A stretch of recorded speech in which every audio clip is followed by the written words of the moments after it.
تو بہرحال یہ میں نے کہا میں اپنی رائے کا اس کو اظہار کر دوں کہ یہ آپ تلفظ کی مجھے بہت تکلیف دیتی ہے.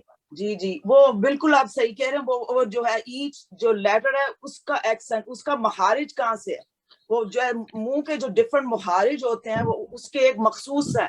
کوئی گلے سے بولنے کی بجائے مڈل آف دا لینگویج زبان بولتا ہے, تو وہ بھی اس وجہ سے وہ اتنا مخلوط ہو جاتا ہے. جیسے اب انگلش میں بچے زیادہ جو خان ہے وہ خان, تو اور انسٹیڈ آف خان وہ جب بالکل خان نہیں بول سکتے, کئی لوگ قاف ہو کے سو اڑے اڑے اور دیز کائنڈ آف ڈفرینشیٹ بہت مشکل ہو جاتے. سو یہ جو ہے اس کو برداشت نہیں کیا جا سکتا. بالکل صحیح. لیکن وہ مجبوری ہے بہت زیادہ. آپ نے بتایا انگلش جو انہوں نے پہلے سیکھی وہ تو ساری عمر خان صحیح طرح نہیں بول سکیں گے. لیکن جو وہاں رہ رہے ہیں نا, چلے وہ تو English as first language, Urdu as a first language والے غزل کیوں نہیں بول پا رہے, یہ اس کے اوپر تو ایک تحریک چلنی چاہیے کہ وہ غزل سے کام چلا رہے ہیں اپنا. یہ بہت زیادتی کی بات. اچھا جی یہ بہرحال بس جی میں جلدی سے ایک بات پوچھنا چاہوں گی. کسی نے یہ نقطہ اٹھایا تھا کہ جو عطفی تراکیب ہوتی ہیں جس میں واو ملا کے, جیسے روز و شب ہے, گل و رخسار ہے, تو انہوں نے یہ کہا تھا کہ اس میں یہ بہت ضروری ہے کہ دونوں الفاظ ایک زبان کے ہیں, اور اگر آپ نے دو زبانوں کے الفاظ واو ملا دیے تو بالکل غلط ہے. جیسے آپ شب و دن نہیں کہہ سکتے, یا جو بھی ہاں شب و دن نہیں کہہ سکتے. لیکن ایک شاعر احمد نوید, تو انہوں نے سیر و جستجو ایک شعر میں استعمال کیا کہ میرے جنوں کو تھی بہت خواہش سیر و جستجو, مجھ کو مجھی سے باندھ کر مجھ میں بٹھا دیا. تو یہ اس پہ لوگوں نے بڑا اعتراض کیا کہ یہ سیر و جستجو دو الگ زبانوں کے الفاظ ملا دیے. تو یہ مجھے پوچھنا تھا کہ آپ کی کیا عطفی, یہ واو حرف عطف کے قاعدے کے مطابق دو زبانوں کے الفاظ نہیں ملائے جا سکتے؟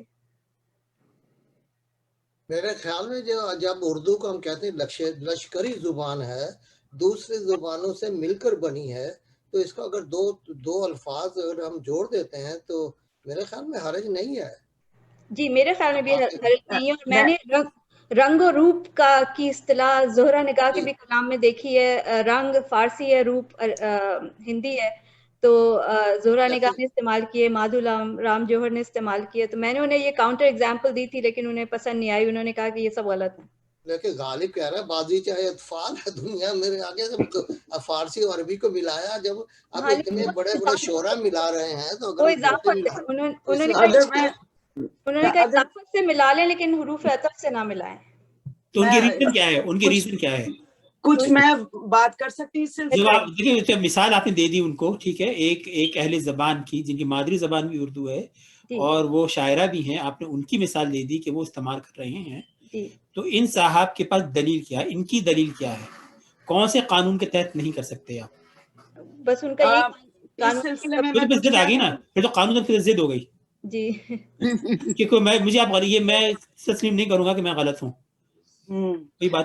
لیکن اس کے لیے غلط اور ثابت کرنا ایک ہے, ایک طریقہ, اگر مجھے اجازت ہو تو میں کہہ سکوں. رضوان صاحب از اٹ اوکے؟ جی بولیے اب تو ڈسکشن چل رہی ہے. اب یہ جو ہے جو حرف عطف ہے, یہ ترکیب عطفی اصل میں آپ جس کی بات کر رہے ہیں وہ آپ ظاہری معنوں میں لے رہے, اور گرامر کی روح سے لیں, علم نحو کی روح سے لیں, تو ترکیب عطفی جو ہے اس میں معنی کے لحاظ سے دونوں ورڈز کا میننگ ایک جیسے ہونے چاہیے. جو اگر آپ ظاہری لیں گے تو وہ میرے خیال میں وہ کوئی بات نہیں, اگر وہ یوز کریں چاہے وہ ٹو ڈفرنٹ زبان کے ورڈز ہوں, لیکن ایز لانگ ایز دونوں ورڈز کے میننگ ایک جیسے ہوں. سو شب و روز, اب آپ شب و روز, تو اور اسی طرح اور بھی ہیں, اگر آپ کوئی بھی اور یا واو یوز کریں اس میں, تو اس میں دونوں کے مطلب ایک جیسے ہوں, اور تاکہ وہ ایک دوسرے کو سپورٹ کر سکے انسٹیڈ آف ظاہری لفظوں کی طرف دھیان دینے کی بجائے, اور کون سی زبان کا ہے کون سی نہیں, اس وجہ سے بھی وہ یوز کرتے ہیں.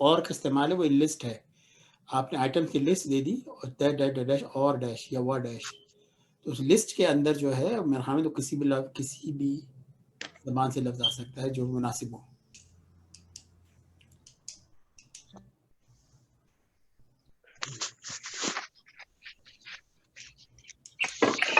کچھ دو نئے صاحب آئے ہیں، سید عبداللہ ہیں شامل ہیں، نرگس.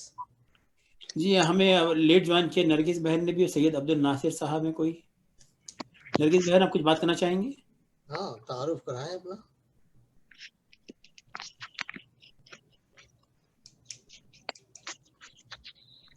نرگس آپ نے آپ کو انمیوٹ کر کے بات کر سکتی ہیں اگر آپ کچھ اپنے تعارف کرنا چاہتی ہیں، کچھ بات کرنا چاہتی ہیں.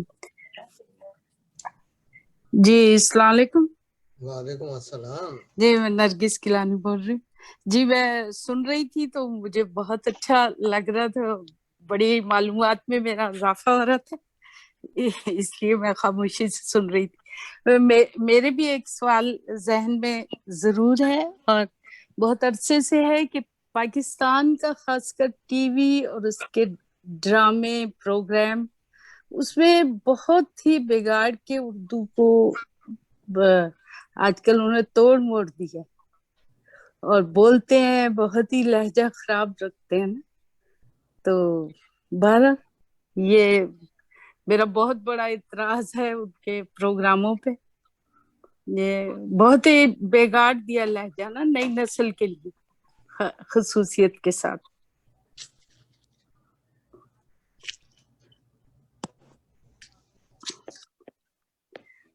اس کو اگر تھوڑا سا اس پہ اگر آپ کرنا چاہیں کوئی تبصرہ تو پلیز کر دیجیے.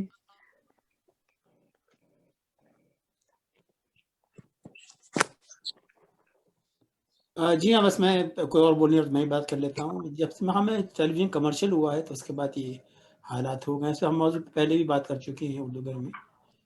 بات یہ اچھا تھی کہ پاکستان ٹیلی ویژن جب بنا تھا تو اس میں وہ لوگ آئے تھے جو پاکستان براڈ کاسٹنگ کارپوریشن کے امپلائیز تھے، اور وہ ایک مرحلے سے گزرتے تھے ٹریننگ کے، اور کچھ سلسلہ اس طرح ہوا تھا کہ جو سارے وہ لوگ جمع ہو گئے تھے جو کہ زبان اور بیان کی نزاکتوں کو سمجھتے تھے اور اس کو لاگو کرنے پہ بضد تھے. تو جو پاکستان ٹیلی ویژن کا جو ابتدائی دور تھا 1980 تک کی دہائی تک کا، تو اس میں اس دور میں ویسے قوانین لاگو رہے، اور یہ شین کے تلفظ پہ اور زبان پہ بہت زیادہ زور دیا. اس کا جب کمرشل ہو گیا تو ان کے اندر وہ ان چیزوں بندے جو آزاد تھے، ان کا جو کمرشل کا مطلب یہ ہے کہ باٹم لائن ہے، ان کو پیسے بنانا ہے اور کچھ نہیں ہے. پی ٹی وی پہ تو اتنے پیسے بھی نہیں بنتے، کچھ بھی نہیں تھا ان کا. تو ان کا صرف کام ایک شوقیہ ہوتا تھا اور محبت اور ایک فن سے محبت ہوتی تھی. لیکن جب وہ کمرشل ہو گیا تو ان چیزوں میں پھر ریلیکس ہو گئے، خام خواہ اس پہ ٹائم ضائع کیوں کرے، اور وہ بات کی جائے جو کوئی عوامی ہو اور زیادہ محنت نہ کرنی پڑے. سر بالی ووڈ میں ہوتا ہے. تو پاکستان نے میری بھی آواز آ رہی؟ میری جی آواز جی جی میں بالکل آپ نے صحیح کہا. جی جی آپ نے کو بجا میری آواز فرمایا. آ رہی؟ جی جی ہم آ رہی ہے. ہم رہ بولیے. ہاں تو میں کچھ باتیں کرنا چاہوں گا. ایک تو یہ کہ جو اردو گھر کے ہم نے رکھے ہیں 4 چیزیں، تعلیم، تہذیب، تخلیق اور تحقیق، وہ اسی بات کی ہے کہ زبان جو ہے اس میں کئی عنصر ہوتے ہیں، صرف شین کاف نہیں ہوتا. تعلیم ہوتی ہے زبان کے رہنے کے لیے. جس طرح جو آپ نے بات کی ہے وہ تہذیب کی بات کی ہے. تو جو ہے تعلیم، تہذیب، تحقیق اور تخلیق اور تحقیق، ہم نے اسی لیے اردو گھر کے 4 پلرز رکھے ہیں، کیونکہ یہ ساری چیزیں جو ہیں آپ صرف زبان پڑھا کے لوگوں کو نہیں کہہ سکتی ہے، ڈنڈے مار کے یہ نہیں کہہ سکتے کہ اب اس کو اس طرح بولو، اس کو اس طرح بولو. اس کے لیے وہ تمام عوامل چاہیے، تہذیب بھی چاہیے، تخلیق بھی چاہیے اور تحقیق بھی چاہیے اور تعلیم بھی چاہیے. ورنہ زبان جو ہے وہ اب اردو یا کوئی بھی ہمارے خیال میں اس معاملے میں اردو سروائیو نہیں کرتی اسی حالت میں. تو اردو گھر کے جو مقاصد ہیں وہ صرف زبان پہ ہی ہم نے محدود نہیں کیے، اسی لیے ہم نے اس میں تہذیب کا بھی عنصر رکھا، جو کہ پینڈیمک ختم ہوگی تو ہم اس میں زیادہ آئیں گے، مگر تہذیب کا عنصر ہے، تخلیق کا عنصر ہے اور تحقیق کا عنصر ہے. کیونکہ ان 4 پلرز کے بغیر ہماری ناقص رائے میں چیزیں آگے نہیں بڑھ پاتی. جس طرح کہ آپ نے جو باتیں کی ہیں ٹیلی ویژن میں ایسے کیوں ہو رہا ہے، وہ ایک تہذیب اور اس کی تہذیب ایک جو ہے وہ زبان کے اندر، اور تحقیق تو اگر اب اس کو شاعر لوگ اسی کو تخلیق کرنا شروع کر دیں اسی بگڑے ہوئے تلفظ کے ساتھ تو زبان اپنا رخ بدلتی جائے گی. تو چھوٹی سی بات. دوسری میں نے وہ شیخ اعجاز بھائی کو کہنا تھا کہ میرا خیال ہے محاورے تخلیق ہو رہے ہیں مگر کیونکہ ہم اس کے اندر ہمیں پتہ نہیں چل رہا. جس طرح اب ہم کہتے ہیں تم ہمیں واٹس ایپ کر دو, اب یہ نہیں کہتے کہ واٹس ایپ پہ جا کے مجھے میسج بھیج دو, ہم کہہ رہے ہیں ذرا آپ یہ واٹس ایپ کر دیں گے, یہ چیز مل رہی ہے. کبھی یہ ہم اب بہت چیز جو کہ محاورے کی آ رہی ہے, مسڈ کال کرنا. اب میرا فرحان نے اپنے 1-2 شعروں میں بھی اس کو یوز کیا. تو یہ وہ چیزیں ہیں جو ٹپیکل اسی زمانے سے بلانگ کرتی ہیں.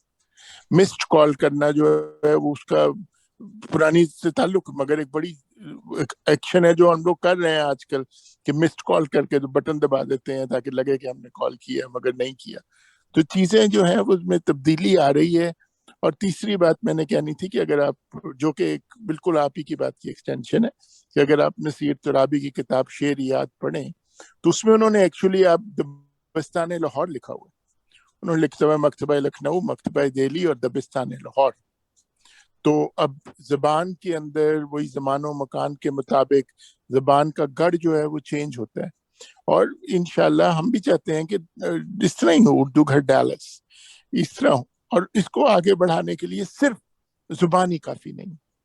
تو آپ اگر صرف زبان بولتے رہیں گے اور اس کے پیچھے ایک تہذیب نہیں ہوگی, اس کے پیچھے تخلیق نہیں ہوگی, اس کے پیچھے تحقیق نہیں ہوگی, تو وہ زبان کتنی بھی شیریں کیوں نہ ہو وہ سروائیو نہیں کر پاتی. تو اسی لیے ہمیں, اگر ہم نے اردو کا بنیاد رکھنی ہے ڈیلس کے اندر یا نارتھ امریکہ کے اندر, تو ہمیں ان 4 عناصر کو یا اس قسم کے عناصر کو ساتھ لے کے آگے بڑھنا ہوگا, جو کہ ہم چاہتے ہیں کہ پینڈیمک جب ختم ہو. اسی لیے ہم نے اردو گھر میں ایک میوزک روم بھی بنایا ہوا ہے. یہ نہیں کہ ہم گویے پیدا کر رہے ہیں, مگر ایک تہذیب کا حصہ ہے ہماری, ایک خاص قسم کی ایک ہمارے معاملے اس لحاظ سے آگے چلتے ہیں. اسی طرح تخلیق کے اندر خدا نہ خواستہ اگر یہ بگڑے تگڑے جس طرح کے بالی ووڈ کے اندر اب یہ تخلیق ہونے لگ گئے, گانے ایسے بن رہے ہیں جن میں تلفظ خراب ہے, تو وہ ہو سکتا ہے کہ ایک زبان سیپریٹ ہو جائے, جس طرح ایک ہندی ہو جائے اور ایک اردو ہو جائے. تو میں نے بس تھوڑی سی 2 چیزیں ایڈ کرنی تھی کیونکہ یہ ڈائریکٹلی ہماری اردو گھر کے مقاصد کے ساتھ ہے. جی عامر بھائی آپ صحیح کہہ رہے ہیں. بالکل اسی ہاں رائٹ. اور کیونکہ گانوں میں اور روزمرہ لینگویج میں بھی بالکل انگلش بہت مکس ہو گئی ہے, اور ایک جیسے اردو بالکل ایک اور انگلش میں. تو اگر ہم شاعری, اگر ہم نے اپنی زبان کی تہذیب بنائے اور جس طرح ہم اس کے, یہ نہ ہو کہ لوگوں کو چوائس ہی نہ دے, ان کو ایک لفظ کو, ایک محاورے کو استعمال کریں تخلیق کے اندر, جو کہ ایک بہت بڑا بیڑا ہے. مطلب اردو گھر ابھی بہت چھوٹی ہے, مگر آج کی میرا خیال ہے محفل اس کا ثبوت ہے کہ ہم لوگ اب وہ اس لیول پہ جانے لگ گئے ہیں تحقیق, جس طرح آج لوگوں نے بات کی ہے. تو اس کے پھر میرے خیال میں دور رس نتائج ہوں گے. تو ہم لوگ بجائے اس کے کہ بیٹھ کے ایک شیریں زبان پہ بات کریں, یہ 4 عناصر اپنے ذہن میں رکھیں کہ ہم نے ان کو ایسے آگے بڑھانا ہے. آج کا ٹاپک بہت اچھا تھا. تھینک یو رضوان صاحب. ایک بات میں ڈاکٹر صاحب آپ سے پوچھنا چاہ رہا ہوں کہ ہماری جو اسمبلیز ہیں, جو پروونشل ہوں یا سینٹرل ہوں, اس میں اردو زبان میں ہی جو بھی کارروائی ہوتی ہے, اور اس میں وہاں تہذیب کا بہت بڑا ہاتھ ہونا چاہیے. بالکل. یہ جو ابھی جو ہوا, اب آج تک کبھی نہیں ہم نے دیکھا کہ اتنی ماں بہن کی گالیاں ایک دوسرے پر پھینکنا, یہ تاریخ میں پہلی دفعہ میرے مگر آپ جب ذرا غور کریں کہ کیونکہ ہم نے زبان کو اپنے معاشرے سے علیحدہ کر دیا, تو اگر آپ غور کریں تو کسی بھی جگہ نے یہ نہیں ہوا کہ اکادمی ادبیات اردو نے کہا ہے کہ ہم اس کو کنڈیم کرتے ہیں, کیونکہ ہم سمجھتے ہیں کہ زبان جو ہے ایک بالکل سیپریٹ اینٹیٹی ہے, اس کے جو ہے دیکھ بھال جو ہے وہ کر رہا ہے حلقہ ارباب ذوق, یا ہونا یہ چاہیے تھا کہ حلقہ ارباب ذوق آتا اور کہتا ہم اس طرح کنڈیم کرتے, یہ ہماری تہذیب کے خلاف ہے, کیونکہ ہم نے ان کو اپنے اپنے خانوں میں بند کر دیا ہے.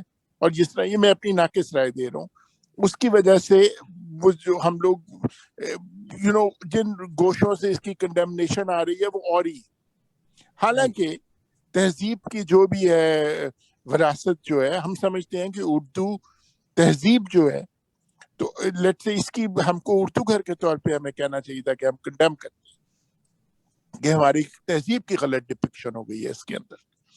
تو مطلب یہ ساری چیزیں جو ہے میرا خیال ہے مطلب اچھی بات یہ ہے کہ چیزیں وقت جو ہے مجھے اب لگتا ہے کہ ہمارے ہر لحاظ سے اس کمیونٹی میں ڈیلس کے اندر یا پاکستان میں 60% لوگ اب لٹریٹ ہو گئے.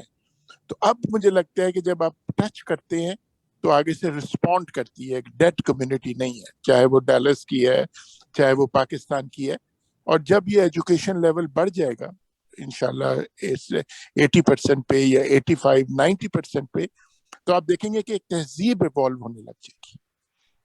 اس وقت تہذیب نہیں ایوالو ہو رہی, اور زبان جو ہے وہ ایکسیپٹ, اور وہی اسی بات کے مختلف روشوں میں جو رضوان بھائی بھی کہہ رہے ہیں, سلمان بھی کہہ رہے ہیں, کیونکہ تہذیب اور طرف ہے اور زبان جو ہم نے اس کو ایک سیپریٹ لنگوسٹک بنا دی ہے.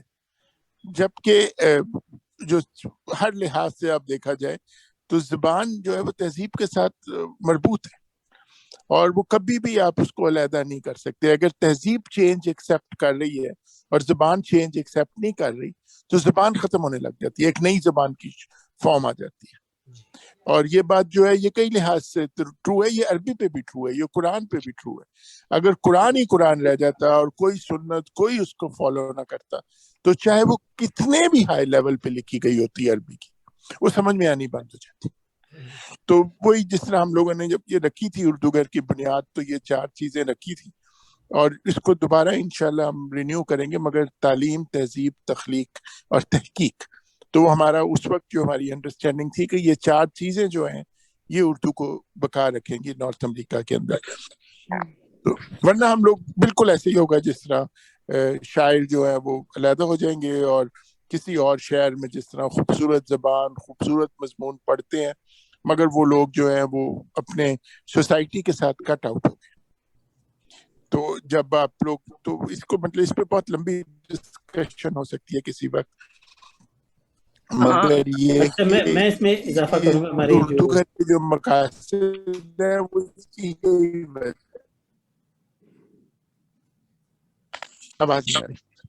میں اس پہ بات کروں گا. یہ ابھی جو اعجاز بھائی نے بات کی تھی, میں اصل میں پاکستانی خبریں فالو نہیں کرتا کیونکہ مجھے اندازہ ہے کہ کیا کہہ رہے ہوں گے وہ. پہلی بات تو یہ کہ یہ ہمارے یہاں کا دنیا بھر کی پارلیمانی روایات کا حصہ رہا ہے. یہ تو گالم گلو سے بہت معمولی بات ہے. کرسیاں بھی چلی ہیں, اور ایسٹ پاکستان کے اندر ایک ڈپٹی اسپیکر سے ان کا قتل بھی ہو گیا تھا اسی بات پہ نا, کہ اپوزیشن ان کا قتل کر دیا تھا. تو یہ کوئی انوکھی بات نہیں ہے, یہ ہمیشہ سے ہوتا رہا ہے, کوئی بالکل نہیں انوکھی نہیں ہے. صرف فرق یہ ہے کہ اب جو ہے کیونکہ میڈیا اتنا موجود ہے, آپ کو خبریں مل جاتی ہیں, پہلے خبریں ملتی نہیں تھی, اور یہ دنیا بھر میں ہوتا ہے. یہ کوئی انوکھی بات نہیں ہے. اس کے ساتھ میرے خیال 5 منٹ رہ گئے. اگر اعجاز صاحب اگر آپ کی بات, اگر آپ چاہیں تو پروگرام ختم کر دیتے ہیں, دوسری بات کر لیتے ہیں اگلی. ٹھیک ہے. اچھا, اگلے پروگرام کے لیے